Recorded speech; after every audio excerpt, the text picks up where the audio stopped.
Georges Goubert, vous êtes avec Guy Parigot, secrétaire général de la future Maison de la Culture. Quand je dis future, c'est pas tellement vrai, puisque dans quelques heures a lieu la première avec les Guaranis. Oui, la première, mais tout à fait dans une salle provisoire qui est mise partiellement à la disposition de l'association par la municipalité de Rennes. Quelle est l'ambiance de l'équipe pour ce départ? Fiévreuse, bien entendu. Nous nous lançons dans une aventure dont nous ne pouvons pas encore estimer d'une façon certaine les prolongements ni le succès. Je ne peux vous quitter sans vous poser une question bien précise.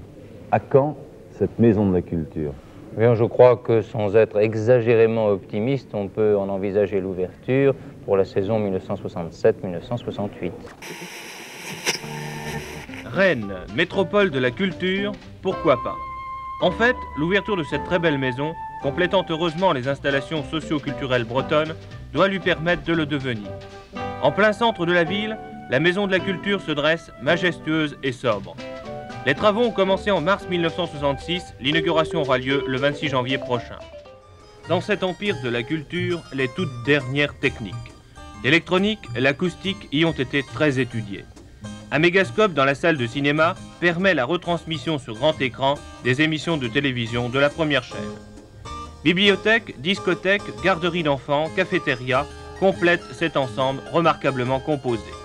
Outil de travail rêvé pour tous ceux qui se consacrent au développement de la culture. Vous êtes en train de compulser les premières adhésions à la Maison de la Culture. Est-ce qu'il y en a beaucoup déjà? Plus de 200 pour le premier jour. Et nous sommes très heureux car ces adhérents sont de nature très diverse. La première personne qui soit venue est une retraitée de plus de 60 ans, une femme.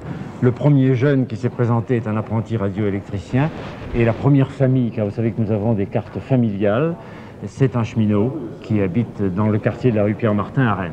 Donc ça correspond tout à fait à ce que nous cherchions, c'est-à-dire un public très divers et de tous les quartiers de Rennes et de tous les milieux sociaux. Cet énorme instrument, concrétisation d'un pari sur l'avenir, est donc à votre disposition. Dès demain, la CDO présente « Il faut balancer cette dame » de Dario Fo. L'orchestre philharmonique de l'ORTF, du jazz, du cinéma, des expositions, des variétés telles Claude Nougaro vont s'y succéder. Je pense que la Maison de la Culture est quelque chose de beaucoup plus vaste que la CDO. Ses buts sont en tout cas beaucoup plus larges que ceux que pouvait se proposer la CDO au moment de sa création en 1949. Mais à l'intérieur de la Maison de la Culture, le chœur, la cellule vivante, la cellule d'animation permanente, ce sera le Centre dramatique national. Chérif Kasnadar, qui avec Françoise Grund a apporté plusieurs créations d'opéra, Tancrède et Eurydice par exemple, et surtout le Festival des Arts Traditionnels. Quelle est cette politique précisément que vous comptez suivre? Ma politique est une politique d'ouverture essentiellement. Je voudrais que tous les Rennais sentent que cette maison leur appartient. Puis ce fut en 82 Pierre-Jean Valentin qui fit sa rentrée sur un air de saxo. Ascension spectaculaire sur la façade de la Maison de la Culture en compagnie du groupe Urban Sax.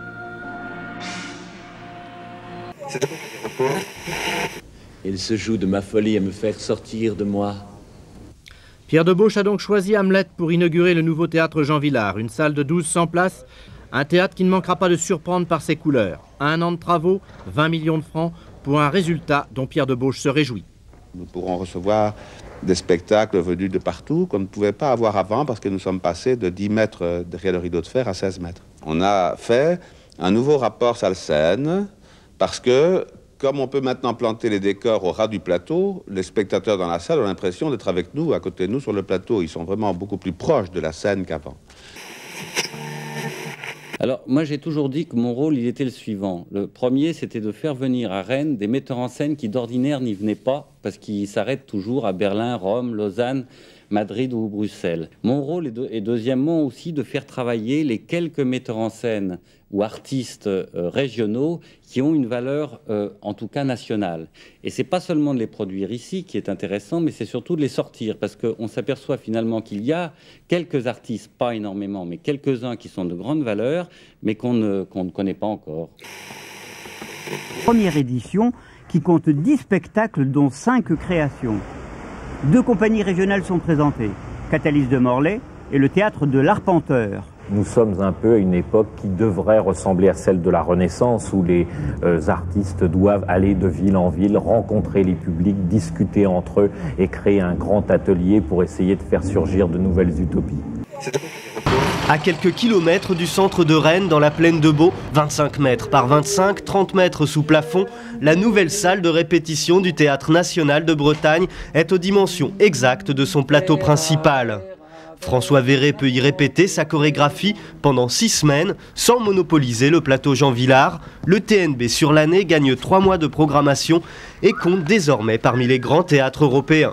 Il doit y avoir du lait dans le frigidaire de chez Daphné, c'est la porte à côté là-bas, ça doit être ouvert.